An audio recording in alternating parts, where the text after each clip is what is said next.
Hey everybody, it is Billy with the 90-day challenge update for this week. The readings for December 5, 6, 7, 8, 9. We'll get started with John chapter 10. That was the reading for Monday. A great chapter, long chapter, but full of a lot of cool stuff. Jesus sends out his disciples saying, "Pray to the Lord of the harvest that he would send workers out, because there are many to be harvested, but not a lot of people to invite." So he sends out these 72 disciples, and he says it's going to be dangerous, but don't take anything. Don't take any protection, because I have been given authority. I grant you authority, so walk in that authority that I give you. Just trust. He continues on in the chapter talking about what's most important. He talks about the greatest commandment, talks about how to love our neighbor, who is our neighbor, and so forth. So a great chapter, a lot of important teachings in it. Tuesday, Wednesday, Thursday, Acts 23, 24, 25. A lot of just dialogue between Paul and his imprisoners, the ones who have him held in prison and what charges they have. The weird thing about this, and I can't remember where I heard this at one time, but the teacher was talking about Paul's years in prison were sort of God's gift to Paul and to us, because Paul was so driven, so active, so involved in starting churches and going from place to place, that if he hadn't been put in prison against his will, he may have never slowed down enough to articulate the beliefs that we have in the New Testament, the letters that he would write to churches. He would have just kept going. So Paul's years in prison, thank God he got to spend some years in prison to write down some stuff, slow down enough to write down all the stuff that we desperately needed to know. Friday reading will be in Psalm 121.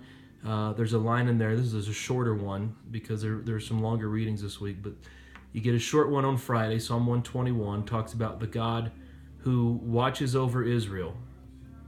And you know that he watches over Israel, but Paul talks about in the New Testament those who believe, who by faith become children of Israel. So we are grafted into the tree of Israel. So this includes us at this point.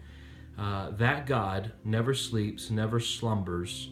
And the cool thing about knowing God never sleeps or slumbers is if he's awake, he's watching, so we can sleep.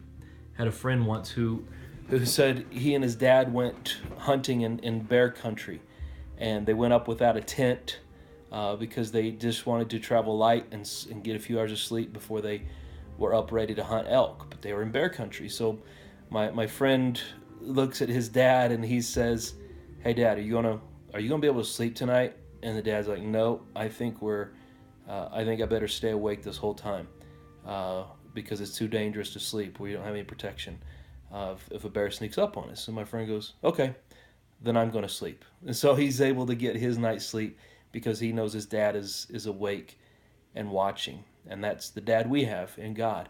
So if you're having trouble sleeping, just give it over to God and say, "Hey God, are you going to be up tonight? Because I need to get some sleep. And I could really appreciate you watching over the things that I'm worried about right now." And his answer will be, "Oh yeah, I don't sleep. I don't slumber. I've got this." And that's some good news this week. Coming down the home stretch of the 90-day challenge, you have 2 weeks, or really only about 10 days now, to finish out these things. So keep up when you're reading, you're serving, keep up with your tithe. If you haven't invited someone to one thing, you only got about 10 days. If you want to, finish out the challenge strong and make sure you've done all those things that you said you wanted to do at one point, then here are the final days to do it. So pray for God to open up opportunities, and he will. God bless.